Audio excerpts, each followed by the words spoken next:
Oops. Okay, what's up, everybody? Good morning. Welcome to a Friday edition of Morning Scone presented by Brock, the Baton Rouge Orthopedic Clinic. Remember, tomorrow, Brock Rock and Wine. Hope to see all of you there inside of South Stadium Club at Tiger Stadium. Going to be a great event. Get your tickets at brortho.com, brortho.com. See you there for Brock, Rock, and Wine. Parish Construction Roofing, parishbuilt.com, Parish link pinned in the chat. Love to give you that free, no obligation roofing inspection. Unique Physique, uniquephysique.com, semaglutide, tirzepatide. You've heard about it, once a week injections for weight loss. If you're interested, you want to learn more, Unique Physique, they are the best, so check them out. Of course, Restored Motions and restoredmotions.com. Book a session with Crystal Poche. Thanks for being there with us, y'all, here on this Friday morning. Big recruiting weekend for LSU. The Bayou Splash is coming up this weekend. On the thumbnail for today's episode, you probably noticed pretty significant. Jonah Williams will be on campus. We've talked about he's not only narrowed down his final five, he set his commitment date for August 24th. Jonah Williams is the five-star number one safety in the country out of Galveston. He's also the really elite baseball prospect. So no doubt Jay Johnson will have a hand in the recruiting visit this weekend, but the Bayou Splash going down out at LSU. What an enormous guest list. And the guest list has leaked, but I shouldn't say leaked. I mean, I guess leaked. I mean, a lot of the recruiting services put this stuff out. I mean, look at just the names for the 2025 class. So you'll have 3 5-stars, all commit, or 2 of the 3 are commitments. DJ Pickett, Harlan Berry will be on campus, then Jonah Williams, who we just mentioned, the 5-star safety. Derek Meadows, who I guess, depending on the scouting service, also 5-star. Tyler Miller, these are commitments. Tyler Miller, Damian Shanklin, Charles Ross, Keelan Moses, Zion Williams, JT Lindsey, the running back from Louisiana, Brandon Brown, Jace Thomas, all commitments. Uncommitted players, Anquan Fagans, the safety out of Alabama, will be here. These are 2025 kids. Philip Wright, the Michigan commit from Destrehan, the wide receiver, who everyone expects LSU is going to flip. Aiden Anding, the safety from Ruston, who everyone expects is going to end up at LSU. And then Mike Tyler is another interesting. He's a tight end out of South Carolina. LSU's already got JD LaFleur committed, but they're trying to make it a 2 tight end class. We talk about it all the time, man. Brian Kelly, his ability to recruit, develop tight ends. Of course, last year they had 3 tight ends in that class with Mac Markway, Kamorian Pimpton, and I could picture Jackson McGowan. And so obviously McGowan transferred out. Mason Taylor's a junior this year, could go pro. We'll see. So Trades Green coming in as a freshman, and then you got JD LaFleur next year, and then they're trying to get Mike Tyler as well in this class. We'll see how that goes. 4 players for 2026 are in. Jakeem Stewart, the number 1 player in the country, the defensive lineman out of Aug. Bryson Martinez, the offensive lineman from EA, the 5-star, will also be here. Wide receiver Chris Henry, who's an Ohio State commit out of California, and then Jackson Cantwell, an offensive lineman, a 5-star from Missouri, will also be there. And then one from the 2027 class committed is Emmanuel Moses, an athlete from a Louisiana kid for 2027. So huge guest list already for this Bayou Splash weekend. We'll see, what may come of it. Most interestingly, maybe see if you can pop Aiden Anding to get the cornerback in this class. That'd be huge. But we'll see how it all continues to develop this weekend. So really, really big recruiting weekend. And then obviously Olympics are underway, and we got a lot to talk about. So y'all know the drill. Fire away. So please smash that like button, subscribe to the channel. Facebook, please like the page, share the post, all that stuff. And if you got anything, fire away. All right, we'll say some good mornings. You know the drill. Tim Gotro, good morning. Brian Wynn, good morning. Hey, Dad, good morning. Chad Vicknair, Brett DeGrow, what's up, y'all? Good morning, good morning, good morning. James McKinney, Brian Penton from Bethlehem, Pennsylvania. Not the place where our Savior was born. Jackson Carney, good morning. Matt, sorry if I missed it. How do you think the new baseball scholarship limits will impact LSU? net positive or net negative. So I think it's inconsequential to LSU. Now, I did spend a lot of time, Jackson, talking about this yesterday on AFR. It was in hour one. It might have been like the second segment of the show if you want to go back and check it. But for those that missed it, Ross Dellinger reported that, and this was to be expected, but he reported that the NCAA, or the presidents and the commissioners all agreed that they will increase scholarship limits. So football will increase from 85 to 110. Baseball will go from an equivalency sport to a head count sport. So right now, an equivalency sport means you divide up the number of scholarships over your entire roster. So baseball, we all know, is 11.7. So post-COVID here, you have a 40-man roster, right? And you have 11.7 scholarships to divvy up. It's so nobody in baseball is ever on a full scholarship. Like, it's absurd that someone like Dylan Cruz comes to LSU and isn't on a full scholarship, right? That's been an argument forever when it comes to college baseball. So baseball is going to go to 34. That's the expectation. And it's 34 scholarships. So that's fantastic news for baseball. I think what happens as a result there, Jackson, is it's just going to widen the gap. Like, the fact that LSU is going to be able to offer full scholarships to 34 players is great. But the have-nots aren't going to be able to afford that. So Dellinger estimated that with the additional scholarships, it should be football. The sports that were impacted were football, baseball, softball, volleyball. And, there's just a lot of athletic departments that aren't going to be able to afford 34 scholarships for baseball and 110 for football. They're going to have to prioritize. So, I just think what happens is that gap continues to grow. LSU will be able to take maybe that more marginal guy and give him a full scholarship, as opposed to that guy going to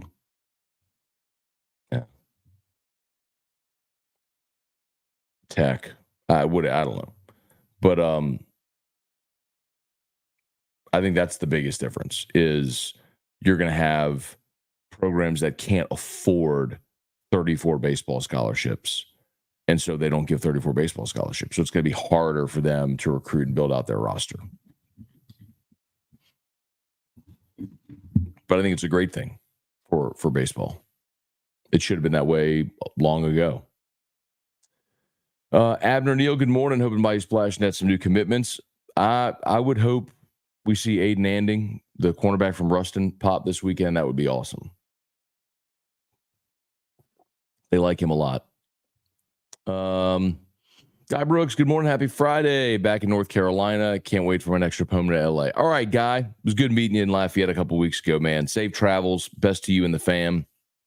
Looking forward to seeing you when you move back down here, man. Hey, Kelly Gross, good morning. Miracle Martinez, good morning.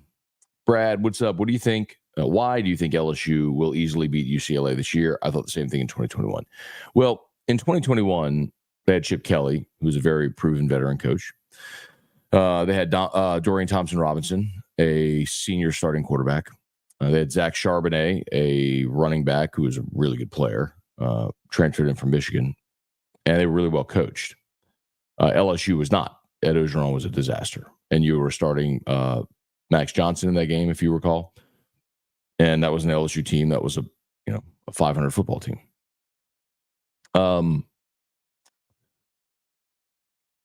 This UCLA team, boy, this is going to be a struggle. Obviously, Chip Kelly's not there anymore. Deshaun Foster takes over, and this is his first year as a coach. That is just a really tough situation. Dante Moore, your quarterback, your highly recruited quarterback, he transferred. He's at Oregon now. Dan Lynn is a really good defensive coordinator. He got plucked away by USC. So you lose Chip Kelly, who is your offensive play caller. You lose Deanne Lynn, who is your really good defensive coordinator. You lose your quarterback. You just haven't really recruited at a level that allows you to play at that clip. The game's in Baton Rouge, probably a night game. I mean, that is just going to be an absolute whitewashing. UCLA's projected win total is 5.5 over under. I don't know how they get to 5. If they get to 5, that almost feels like a win for Deshaun Foster. I mean, I'd go under 5.5 on that win total. Damon Gilmore, good morning. Matt Plavidal, morning, Matt. Is Drew ready for school? I know he has to have a schedule. Yeah, man. Drew really craves routine. Like Eric actually makes schedules for him every day. Like we'll make like what he's going to do that day, and she'll write it out and tape it up on the counters where, eye level for him, where he can see it and he wants to go over it all the time. Like he has to know his routine. So yes, man, for all of us getting Drew back to St. Lillian, and normally he goes to St. Lillian during the summer for 2 weeks in June, 2 weeks in July. But because they're moving campuses this year, they didn't have a summer program this year. So that's 4 weeks in the summer where normally he has routine, going to St. Lillian every day. That he didn't have this summer. So yeah, he's ready. We all are. It's going to be good for all of us to get back into a routine. I'm sure most parents feel that way. Kevin Toller, we down to talk about the Olympics. We're in the lull of summer. Hey man, there is no such thing as a lull of summer, Kevin. Do not ever bring that here. I will never, ever, ever, ever, ever say the dog days of summer or anything. That doesn't exist, man. Are you kidding me? Like New Orleans Saints training camp is open. LSU's got a massive recruiting weekend. You've got Big Ten and ACC media days going on this week. You've got LSU opening fall camp next week. I mean, the Olympics happen once every 4 years, and some people like the Olympics, and I like the Olympics too. So I'll watch the U.S. crush foreigners. So do not bring the lull of summer energy here. That does not exist, brother. I mean, baseball and all that conversation around LSU baseball, transfer portal stuff, the draft, that kept us popping off all the way through June. I took off 1 week in July, then we were at media days. Now the Saints are there in camp. Nah, man. Don't you bring that energy here, Kevin Toller. Don't you bring that lull of summer, whatever nonsense energy, man. It's almost August. We're a few days away from August. That's fall camp. Training camp's already open, man. Do you realize this? Like next Thursday, you're 6 days away from NFL football. You have the Hall of Fame game next week. We have made it through our non-football time. Do not want that energy here. Love you, bro. Do not bring that energy here. Wendell Norman, what's going on? Brett Gidry, happy Friday. All right. Very good. Oh, very good. Awesome. Love to hear that, man. So I got to meet Brett in Lafayette. He's the owner of Southpaw Martial Arts. And hopefully we get a chance to do some stuff together, which would be great. But I know Delta Media and Lafayette, great people over there, are going to make it happen, man. So if you're in Lafayette, y'all connect with Brett over at Southpaw. You want to go take some classes, learn different disciplines of martial arts. I did Taekwondo when I was a kid. I think I've told you all that before. My dad and my brother were both black belts. I would highly recommend it to anybody. Not only just to learn self-defense, but discipline, respect, integrity, all that stuff is such a huge part of the martial arts. So yeah, shout out Brett. Anybody's over there in the 337, check out Southpaw Martial Arts. Y'all go see Brett.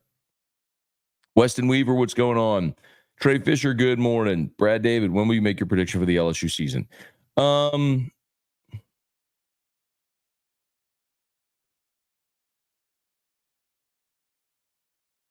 Let me see him in fall camp first, Brad.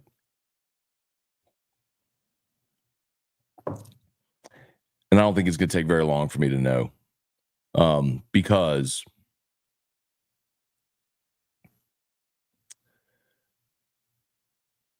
the first day of fall camp last year, I remember watching the quarterbacks and receivers against the DBs, and there was no line of scrimmage, just quarterbacks and receivers against against the DBs. And it was like, if I watched 20 reps, I think the defense won one or two of them. And I left that practice, and Charlie and Jimmy were on air, and they wanted me to call in and give them a report, what I saw. And I did. And I told them about that. And I said, look, I mean, this is either really good for the offense or really bad for the defense, because typically at the beginning of camp, defense has an edge over offense. Offense has to get timing and system and all that stuff down. Defense is playing fast and free and loose, especially in drills like that. And the fact that it was so overwhelming for the offense actually told you the story for the season, right? Like, it manifests that way. We knew the offense was really good and that defense was really bad, and that's what we saw literally the first day. And I remember Jimmy even recoiled. It was like, man, that's not a good thing, because typically the defense is way ahead. And it wasn't like the defense had the offense had a slightly upper hand. I mean, it was overwhelming. And clearly, like, that's what played out. So with that very freshly seared into my brain, I feel like I'll have a pretty good idea of how to compare and contrast when I see him for the first time this year. I'll know how much the offense has regressed and how much the defense has maybe improved. Joseph Baggert, what's going on? Trivia Carter, the Nature Boy. Kevin, roster limits dropped 34 from 40. But remember, it's only down from 40 because of COVID. Let me make sure I have this right.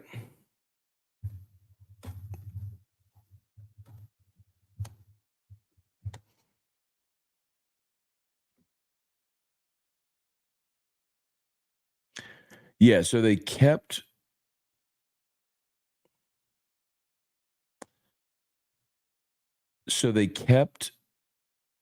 the 40-man roster that they increased after COVID, because remember, all the players had the COVID year, so you had more players.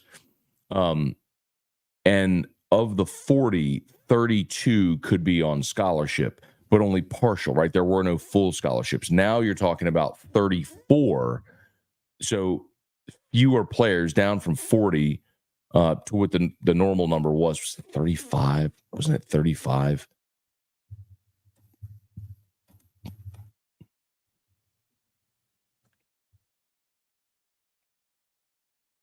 Yeah, it was 35. It was 35 when COVID hit and all the guys had the extra COVID year. They increased it to 40, and they've kept that 40-man roster in place. But of the 40, only 32 could be on scholarship, and it was all partial. Now you'll have 34 head count sport where all 34 will be on a full scholarship. Samuel Smith. Oops. I feel like Kamara's decline is like 90% from running him inside the tackle so much year after year. After Ingram left, we've seen a rapid decline since then. I think that's part of it. I think you have a terrible offensive line and have had a terrible offensive line, which is part of it. I think lack of creativity in the offense under Carmichael. I think all that's part of it. His injuries, I think it's all part of it. Aging. Brian Jones, more Matt. Hope we snag Jonah Williams. I do too, Brian. I mean, we all do, obviously. We'll find out on August 24th, but huge opportunity, man. Yeah, I'm on campus this weekend for the Bayou Splash. Let Jay Johnson get in there and work his magic as well. Let's see. Charlie Cavell, what's going on, man? Make defense great again. Matt, let's say LSU makes the playoff. Is it more likely that at 2 losses they're on the road in the first round or host? Have you looked at those possible scenarios? Yeah, I would think if you're a 2-loss SEC team, you're probably in the back of the playoff, meaning you'll be on the road. Remember, the top 4 teams all get a bye. And then of the next 8, so the next 4, so numbers 5 through 8, will host numbers 9 through 12. I mean, you got to assume the G5 will be one of the teams that's on the road. And then the other 3 lowest at-large teams.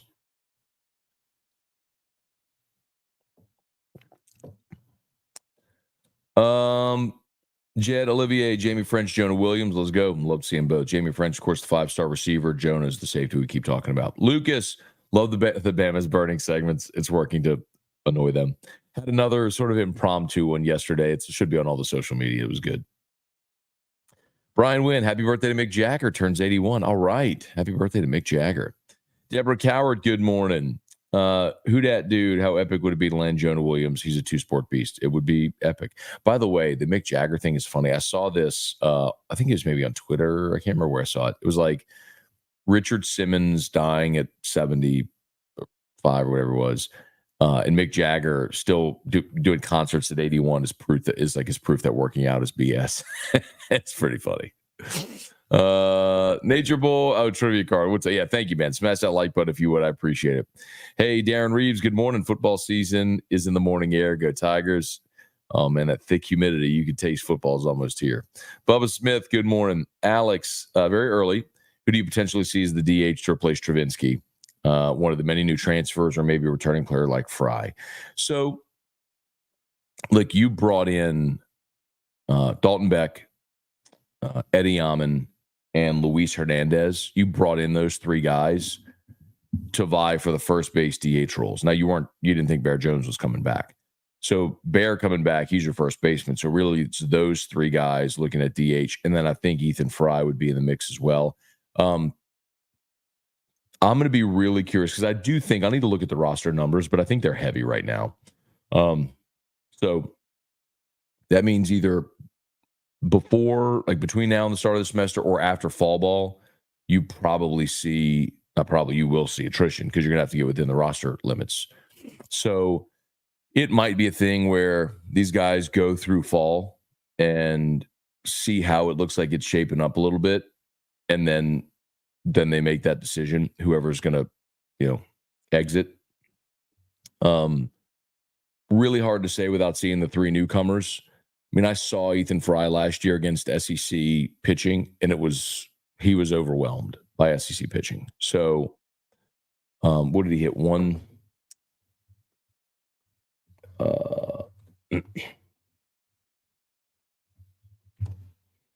Hang on, I'll have it really quickly. So,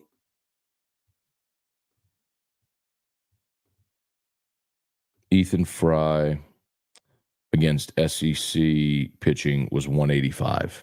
Ethan Fry at 185 against SEC pitching. 11 strikeouts and 27 at-bats. I mean, he just wasn't competitive. So it's not to say he can't improve. We saw Alex Milazzo improve dramatically as an offensive player, but it would take something similar for Ethan Fry. Brian Jones, Matt, are we still in the hunt for Jamie French and Lockett at wide receiver? Will they be in Baton Rouge this weekend? Is Raymond going to continue to recruit Jabari Antoine? So the Jabari Antoine thing, yes, they'll continue recruiting him to the end. Still in the mix for Jamie French. Khalil Lockett is thought to be a very heavy Texas lean, as I understand it. So, and again, we visit with Shay on AFR every Tuesday, so I'm happy to ask him all these questions as they come along. But I'm not giving you firsthand knowledge. Like, if I get information, I'll share it with you. But most of this is just all secondhand stuff that I'm sharing with you. H-Town Creole, good morning, Scone fam. No defense has stopped last year's offense. The defense will surprise you all season. There's depth and talent. H-Town Creole, I would highly recommend go listen to today's Locked on LSU episode.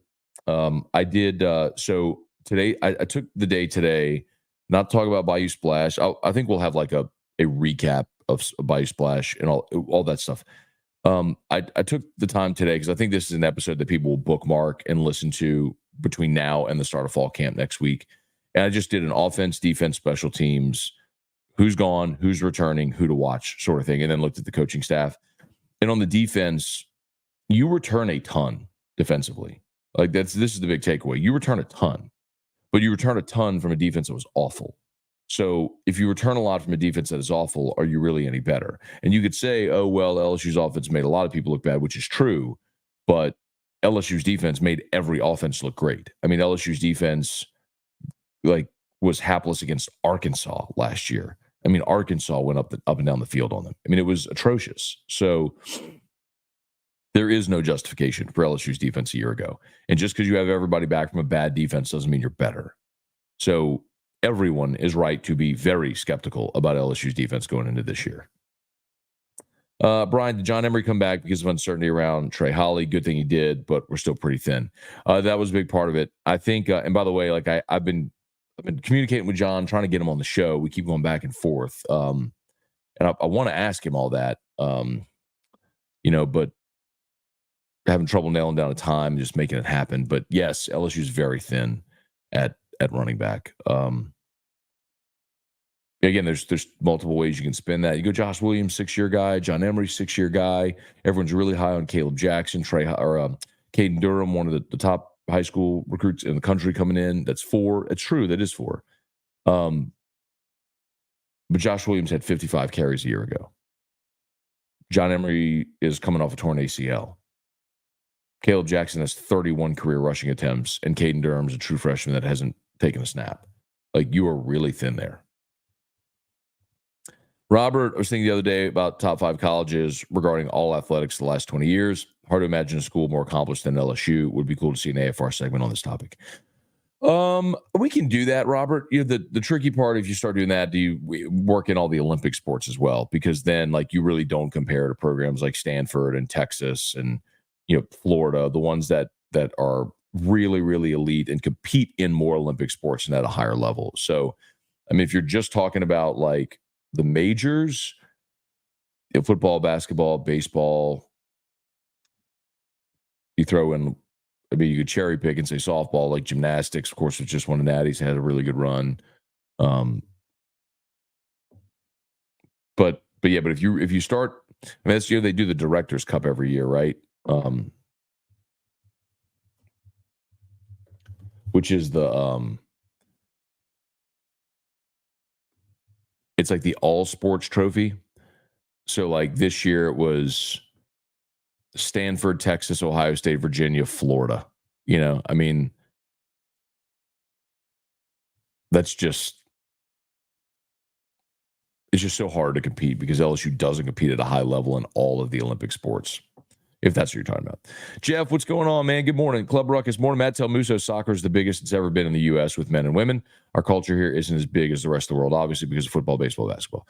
So that we're talking about Musso was doing the Olympic update yesterday, and I was like, man, why are we so bad in soccer? He's like, because nobody cares about soccer. I was like, yes, they do, actually. Like, that's been a big change just from since I've started AFR back in 2010.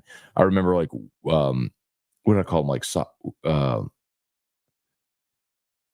call them like soccer dorks or soccer nerds or something like that. Like, we did a whole bit back in around the 2010 World Cup about soccer, and they obviously were doing the Olympic updates in 12. But yeah, I've told you all this before. If you haven't, there's a book.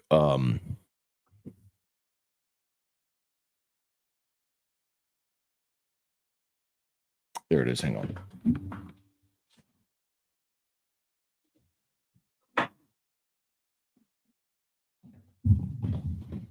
All right. This is a great book. It's called Those Guys Have All the Fun. It's the story of ESPN. I read this on our honeymoon. Erica called me a big nerd for reading on the honeymoon, but this is a giant book. It's 700 and it's 800 pages. Oh God, are you kidding me? Oh my gosh. To prove, y'all, that I read this on my honeymoon, look at what I was using as my bookmark. My boarding pass from Miami to St. Lucia. Look at that. Oh my God. Huh. January 15th. It doesn't say the year, it just says January 15th on it. But anyway, my boarding pass to St. Lucia, from Miami to St. Lucia. Huh. That was what I used as the bookmark in here. Oh my goodness. I'm gonna show Erica that. Anyway, so the reason I bring this up, what time is it's 8:04. Hang on. So the reason I bring this up is, please humor me just for a second. I promise it's worth it. 7:37. Okay. So Landon Donovan.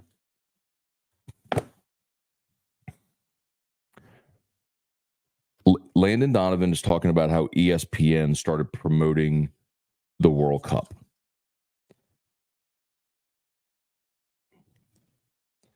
The way they promoted the World Cup, this is Landon Donovan talking about ESPN. The way they promoted the World Cup in general, specifically the way they promoted our team, made this World Cup the most fun to be a part of because it meant that so many more people back home were paying attention. ESPN has the ability to market and push things just because of their resources, but the passion and the creativity really struck me. And it starts with John Skipper, who's a very, very big fan of soccer. Now, remember, John Skipper at the time was the president of ESPN. Listen to this. He's a big fan of our team. This is Landon Donovan talking. He wanted to make this a really big deal, and it wouldn't have happened without him. We're very grateful to him. One of my favorite moments for the entire World Cup.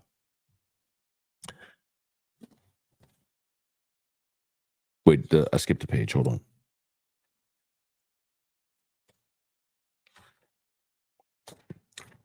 Here you go. I skipped a page. One of the favorite moments of the entire World Cup was walking off the field after the England game and looking up and seeing a man literally jumping up and down like he was a young kid with excitement. And I looked, and it was Skipper. I just remember seeing him and smiling and making eye contact and feeling so proud that a company of that stature was willing to go the extra mile. And some of the things they did were just so cool for us and so memorable. Anyway, I can go on, but the point is, like, when I was a kid, I never saw soccer highlights on ESPN, on SportsCenter. Nobody talked about soccer ever. Soccer was a punchline. But when John Skipper became the president of ESPN, and he was a soccer fan, John Skipper is the one that mandated soccer coverage. Not only in the World Cup, but put it on ESPN. Like, you never saw that before. So John Skipper is as responsible for the growth of soccer in this country as literally as anybody, because he's the one, as the president of ESPN with all the resources, that we are investing resources in soccer. And so that's a huge reason why it's grown. That was 2010, y'all. So here you are 14 years later, and you've got this whole generation of young people that grow up playing soccer now. And I can't believe in a nation of 350 million or whatever we are, that we aren't better at soccer. And I understand, like, our best athletes go and play football and baseball and basketball and all that stuff. But, like, you can't find 15 like super elite athletes that decide they're going to play soccer. It's really weird and be awesome at it. Anyway. Okay. Anyway, Christian, if we get Jonah Williams on campus, he has the opportunity to join Kyler Murray as the only player to be drafted in the first round of MLB and NFL drafts. That's true. HD Williams, good morning. Happy birthday to me and Mick Jagger. Oh, that's right. HD mentioned Mick Jagger yesterday. That's right, man. Happy birthday, HD. I hope it's a great birthday, man. Cheers. Hope all your hopes and dreams come true today, man. Happy birthday. I hope it's a great one.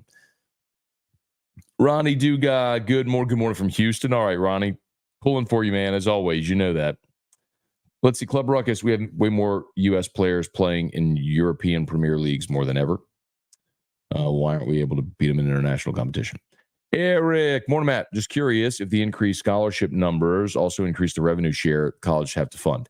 Well, no, the revenue just comes out of, or the scholarships come out of the revenue, but it's not, that's in addition to rev share. I think that's what you're asking. Peyton Brown, any updates on LSU getting another catcher? Nope, they're done, Peyton. Had that conversation maybe a week ago or so. They feel like they're good. When they flip the lefty from A&M, they're already over the number. And I think they were going after a couple of those catchers we talked about. The kid from A&M went to South Carolina. The kid from St. Mary's ended up picking A&M.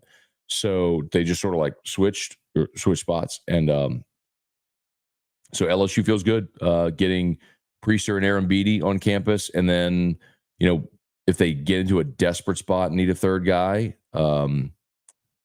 Hernandez and Yaman have caught before. I think that's not ideal, but that could be an emergency situation. Michael Cook, good morning. Jordan Lacombe, what's up? Rocky Killian, good morning. PTG Toasty, what's going on? Randall, anyone know the spread on the LSU USC game? It's around 6.5 or 7. LSU favored by about a touchdown. Am I crazy to say Mason Taylor will finish the season as LSU's second leading receiver? Not crazy. I don't agree with you. I think so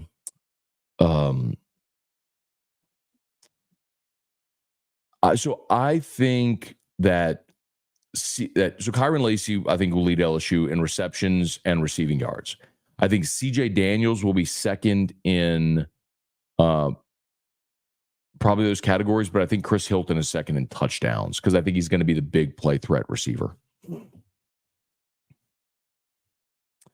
Let's see. Soccer's a fantastic sport. I think if more Americans watch the Champions League, Euros, it's not as many try to describe it.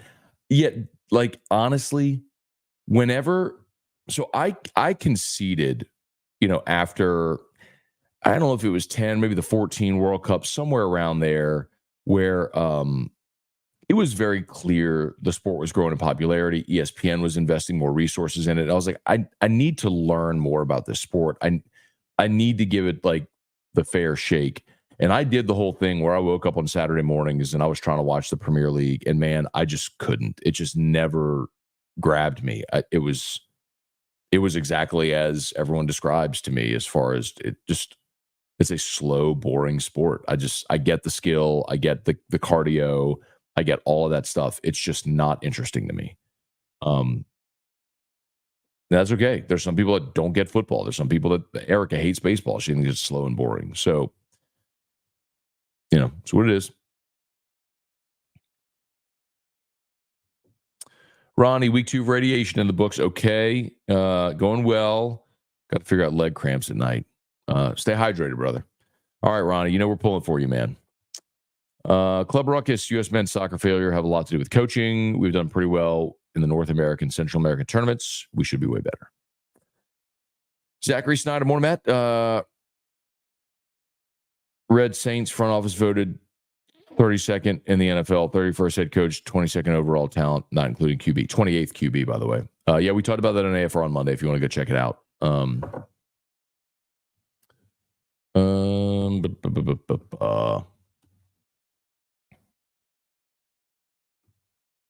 Whoop. I wonder if Paul's posted it yet on YouTube. I leave. Yep, here you go.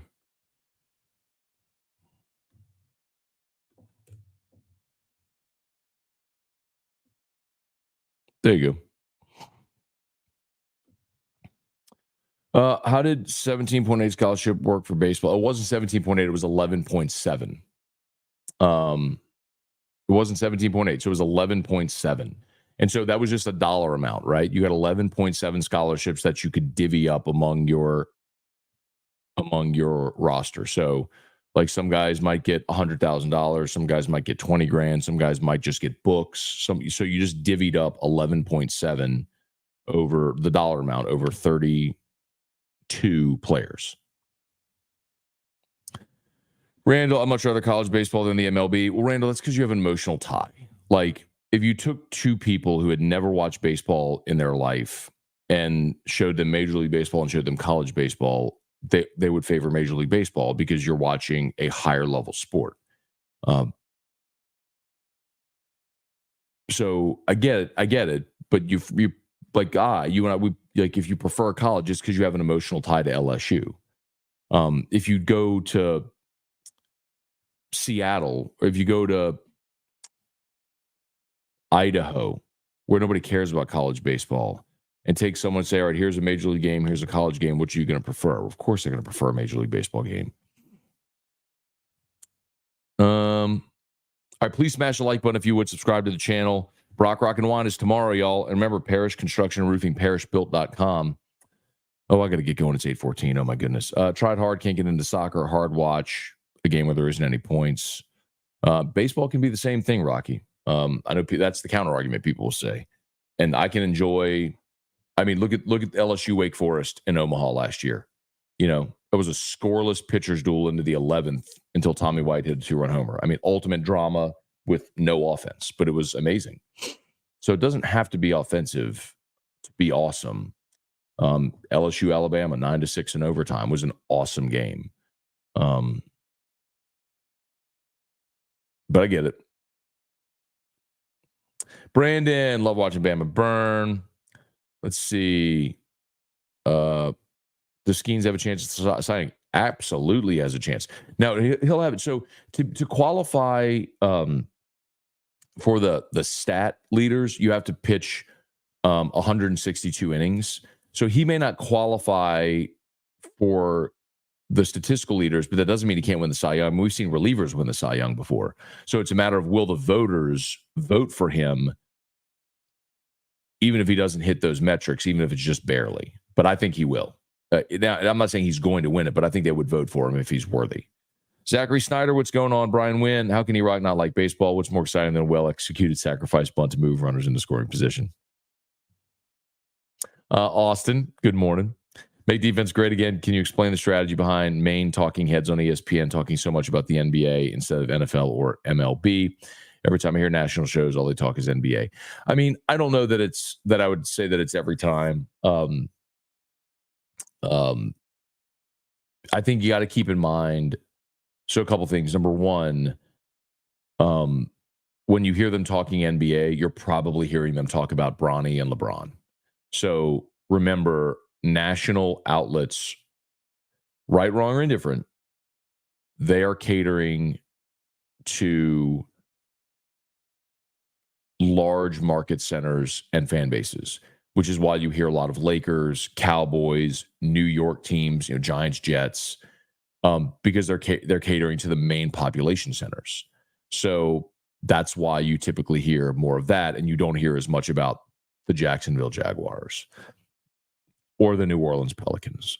I mean, even Wemby, being the freak that he was, having a great rookie year, you didn't hear as much about Wemby as you did about LeBron, because the Lakers being bad is more interesting to more people than Wemby being good in San Antonio. So they're trying to have mass appeal, which is why you hear that. And the NBA, believe it or not, is trending toward being, I would think in another decade, the most popular sport in America. You can roll your eyes and laugh at it, but if you rewind the clock 30 years and tell people, hey, the NFL is going to overtake Major League Baseball as the most popular sport in America, a lot of people are like, you're out of your mind. Major League Baseball is America's pastime. It's the crack of the bat, the pop of the mitt, the smell of the grass. And look at what's happened. I mean, football is the 10,000-pound gorilla.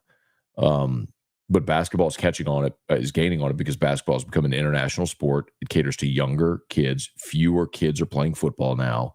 And there will be a time in, a decade, 10, 15, 20 years where basketball is the most popular sport in America. But that's why. That's why you're hearing NBA talk.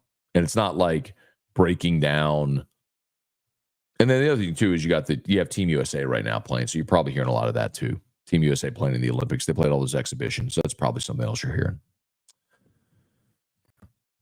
All right, 818 VK, what's going on, man? I'd rather college baseball over Major League. It's exciting matchups, non-conference, conference, state rivalries, postseason. MLB is not exciting until postseason unless you go to a live game. Okay. Daniel Roof, morning, Matt. Who do you think has the most chance to be the second guy next to Tank Guillory?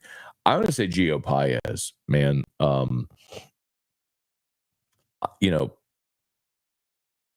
I think Paez coming in from Wisconsin, sixth-year guy, who's played a lot of football, but just was playing a different position as a 3-4 end. You move him inside, super motivated. Paez is the guy that I think I'm most looking forward to seeing. Okay, last one. We will have the best O-line in the country again, but the defense will be better this year. That's a fact. Well, if you're 107th in the country this year, you're better. You're not much better. Of course they're going to be better. If they're worse, they would be the worst defense in LSU history again. Like last year was the worst defense ever. So, yeah, they're going to be better.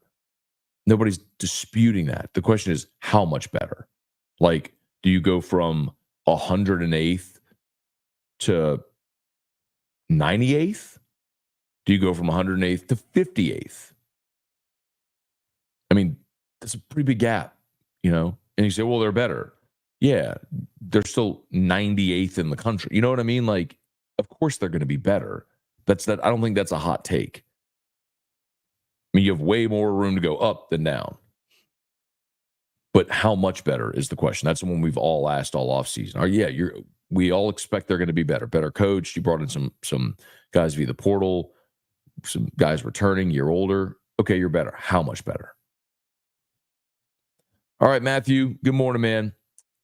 Whittington, Illinois. Thank you, man. Appreciate you for being there. Okay, y'all, we got to bounce. We've got it's 8:20. I got a parish meeting over at 8:30, so I worked out this morning. I got to go shower and get rolling. So y'all have an awesome day. Remember, Brock Rock and Wines tomorrow, y'all. Hope to see many of you there.